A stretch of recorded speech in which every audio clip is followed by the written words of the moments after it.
All right, guys, what's up?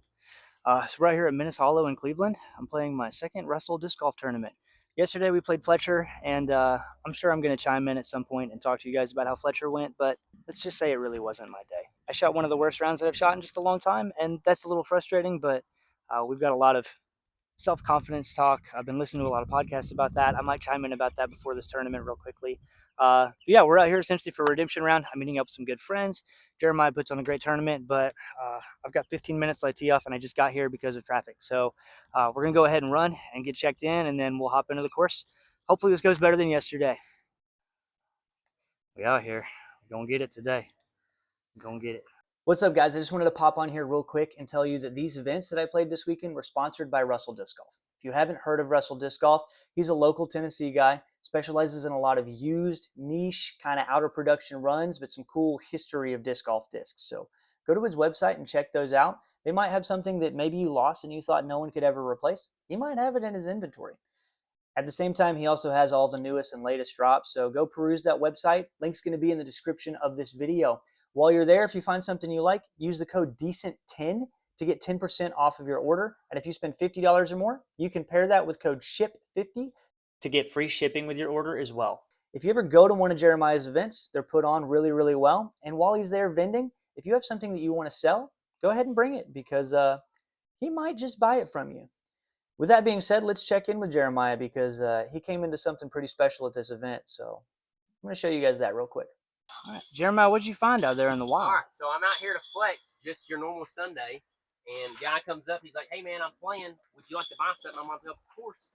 And he's like, I was like, "What do you got?" He goes, "Nothing, just a CFR first run rate, brand new, fresh out of 2006." So wow, sent me back about a bill, but that's somebody fine. is gonna love it. Put it on the wall. So. OG raid? OG first run, the very first run.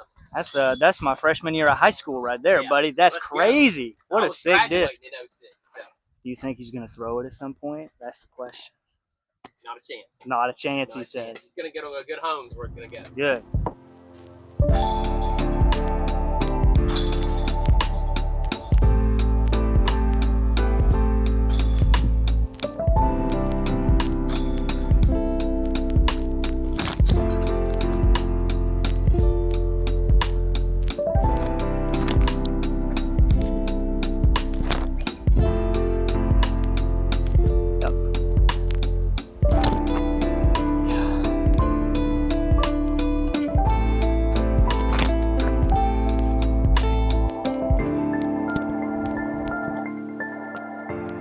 Quick warm up, but everything feels to be coming out okay. But still feels good. A lot of good self-talk today. After the round yesterday, mental game should be normally shattered, but I feel okay. I know that I am a good disc golfer, and I'm telling myself that I am good.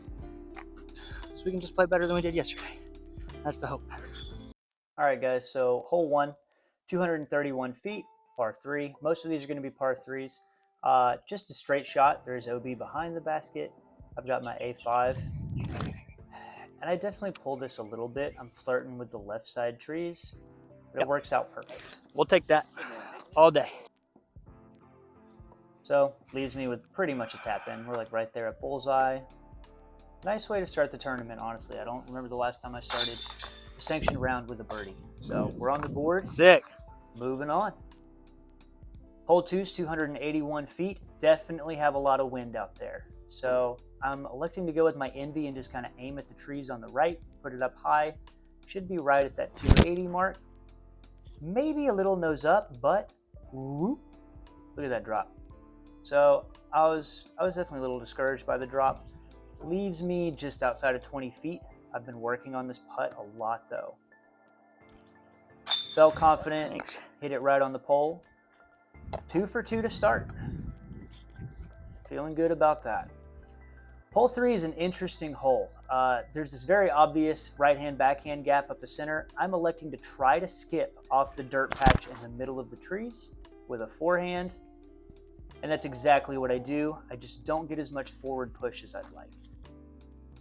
These boys and their cute little carts.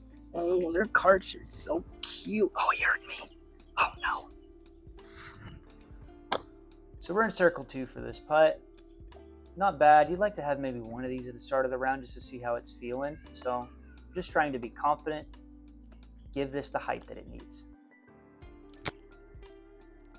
Comes in about chain high, just pulled it right a little bit. So our takeaway is that we were fully committed to that putt. Big thing with today is I'm not really afraid of my comebackers. So we're going to take a par there and move on. So I usually learn something every time I film a video, and the thing that I learned is that my camera might not be able to handle the heat. At this point, I got a notification on my phone that the FPS was going to be reduced due to the heat, which is interesting because the lowest my camera goes is like 30 FPS.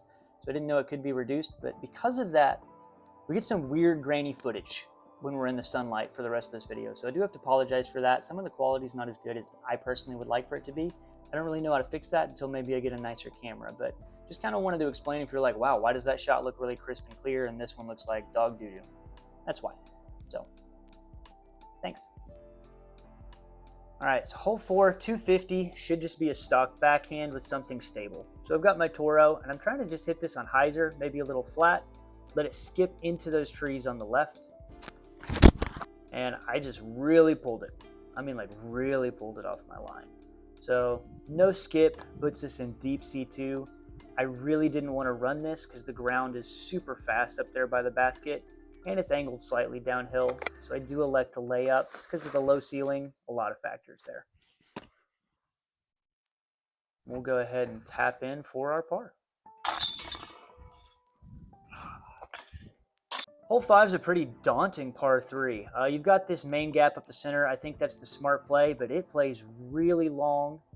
I'm trying to use a flex forehand up the main gap, and we got the flex. We just didn't hit the main gap, and we barely snuck by that tree. We'll take our lucky breaks. That's fine. Another circle 2 putt that's turned into a layup. Fine by me. We've got a tap in for par. I know some people took some numbers on this hole today just because of how hard it plays, so we're fine with that. Hole 6, really cool hole. I don't like the backhand because it can go super deep, so I'm trying to just flex my A5, really just keep it on that turnover line and then let it push straight. Executed the angle correct, just not the height, so that's going to leave me circle's edge, I'll say. Again, I've been working on my putt a lot, so I'm feeling confident stepping up to this. I just want to make sure I give it the height. Pretty confident that we are going to hit some metal. It was just too high. I mean, at least it was high. So, hole 7, 237 feet. Definitely a backhand, but I wasn't feeling comfortable with my backhand hitting the gap. So I'm going to chop over the A5 again, let it just really kind of fall on that turnover line down into the bowl. Really cool hole because you essentially drop off of this big ledge down into a bowl where there's a cliff. You can see the cliff in this shot, that's why I left it in. So you've got this big bowl down in there. Backhand's probably the line, but my forehand wasn't terrible. I think it just had a little too much cut, but I can see how that shot would really work. And it's what I was comfortable on the gap, or comfortable hitting the gap. This is a pretty nervy putt though. I didn't feel like running it, and then my buddy convinced me to, because why not, right? It's just disc golf. Catch edge of cage, stands up, and I'm terrified this is going to roll back to where I am. It was good. It was good. I was happy. I thought it was going to go in. This green is definitely pretty scary. Not a bad result for running that putt. All right, so forgot to hit record. Here's a pretty eagleable par 4, but it is like 91 degrees. And went through my routine, felt confident. I still feel confident. I know I'm good at throwing long drafts and hitting gaps. But my honey came out super early, and it is somewhere in there. So we'll see how this goes. All right, so at this point, I'm just kind of eyeing up where's the ideal layup spot for me to take par. It's not a hole that I wanted to take par on, but I'm trying to decide, should I just pitch out? Or should I throw a forehand roller to try to get into a better position? We throw forehand roller, catch some cabbage, right back into the woods, baby. All right, again, should have just taken my medicine. I don't know how to do that, apparently. So this time we're going to walk in, have slightly invasive thoughts, and then decide to pitch out and just do the safe thing. And now we've got to get up and down for our bogey. And this is not the easiest up and down. It is right there, but we have to hit the tunnel, put it close enough to make a putt. A5's been pretty reliable today. We slide it up there, say 23 to 25 feet. Which again, I have been practicing my putting, which has been really nice. I've been pretty confident at this distance because of all that practice. Again, that one's right on the pole. So, took our bogey, moving on. Hole 9, 354 feet. For me, this is a forehand or a roller, which is why I dropped that H7 on the ground. The forehand would be massive. That is my max forehand distance, so I'm really trying to just get circle 2 at best on this tee shot. Something on hyzer at the tree line. Throw my Emperor, perfect line. Catch some cabbage right there on that tree. So I liked it out of my hand. So did my card mates. Just a little inside. You do have to push that tree line to get the forehand up there. So we're going to take that A5, and I think you guys know where the A5 ends up on this upshot.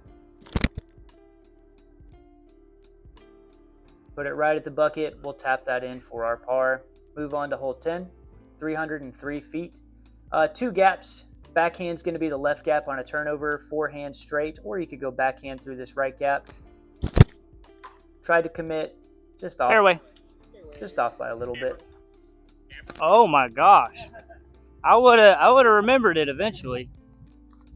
If you watched my previous video, you kind of know life circumstance-wise what I'm going through right now, but I'm working night shift, and that just makes it really hard to play tournaments. I can't sleep very well, and I've thought about even entitling this whole series kind of, can you play well on a lack of sleep? And what do I honestly think so far? No, it's really hard. Sleep is very important, and you're just probably not going to perform your best if your body is not at its healthiest and rested. So I'm just kind of feeling those bugaboos. That's like why I left my camera behind. You know, like I literally just walked off without it. I'm kind of a space cadet right now, which I hate. It doesn't mean that I don't care about my circumstances or the people around me. It literally means that my brain just isn't functioning as normal, which is okay because hopefully we're switching to day shifts soon. There's talks of it. So we'll see. So now we've got another upshot. At least it's a nice forehand for me. Got the A5. And this just kind of goes where I want it to when I'm feeling it. Got lucky. It was a little high. Could have caught that tree, but now tapping in. Another par.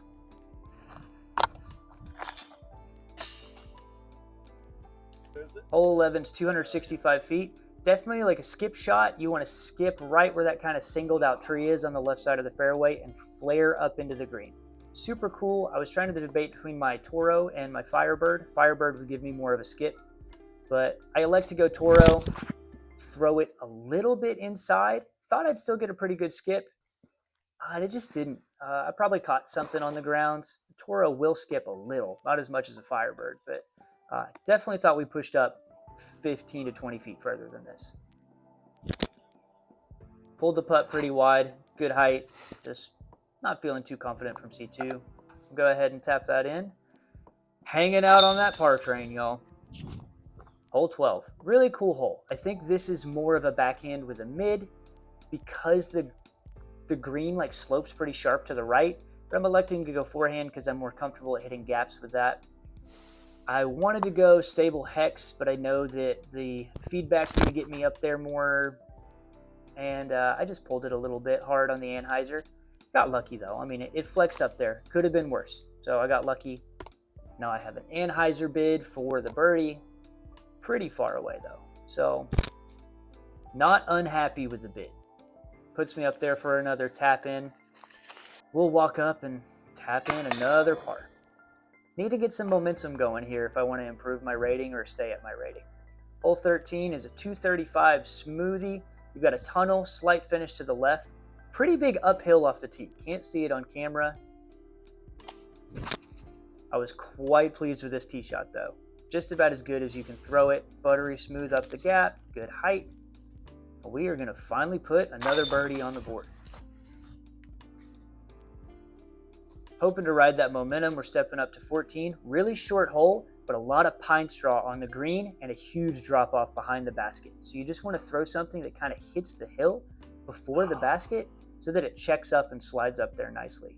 So short hole, really cool hole. Really like this one. Throw another smoothie, perfect angle, miss that tree, checks into the hill, puts us up there with a pretty short birdie putt. Call it 10 to 15-ish. Put that in, another one's on the board. It's a wild Jeremiah sighting. Don't spook him. Hole 15, 305 feet. Another pretty cool hole, a lot of wind out there. You just want to throw something stable or throw something on hyzer that gets around the tree that's out there and just dumps towards the basket. There is OB left, which is why I think maybe I pulled this. Me and that Toro weren't getting along though on backhand. I was kind of pulling it. Distance was okay. It just ended up really wide right. Another circle 2 bid here. I think we kind of all know where this is going.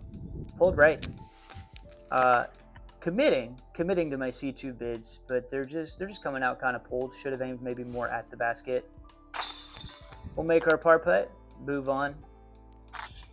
Hole 16, I'm pretty mad that this turned out really grainy footage. I threw what I feel is one of the best pushing hyzers I've ever thrown. 326 and throwing a destroyer, which on hyzer or a pushing hyzer, 320, 330 to 340 is going to be my pushing hyzer distance.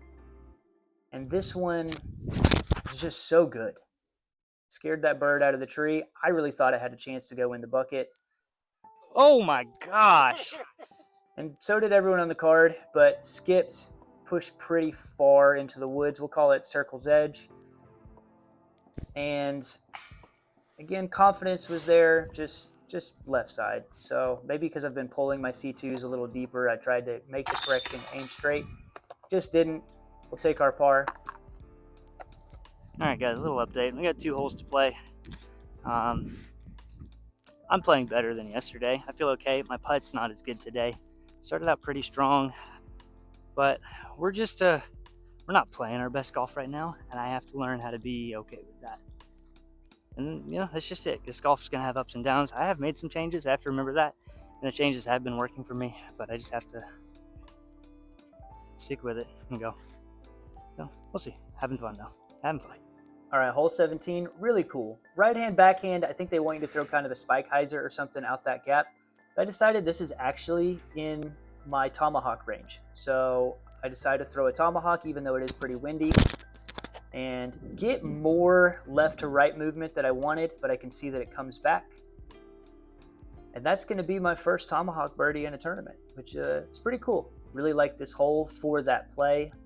Backhand's still a pretty good, easy shot, but hey, if you got the tomahawk, why not?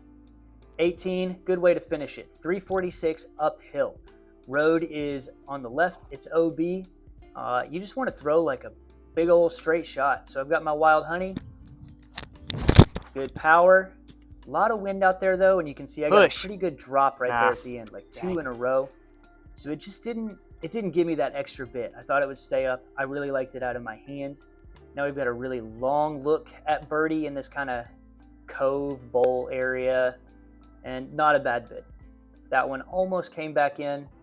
Think it had the right height to sneak over the rim. Microphone has died at this point, and we're not entirely happy with the rounds, but better than how we played the previous day. So my microphone died, so we're just going to kind of roll with the footage that we have, and I'll give you kind of a voiceover of what I think I might be saying in this video.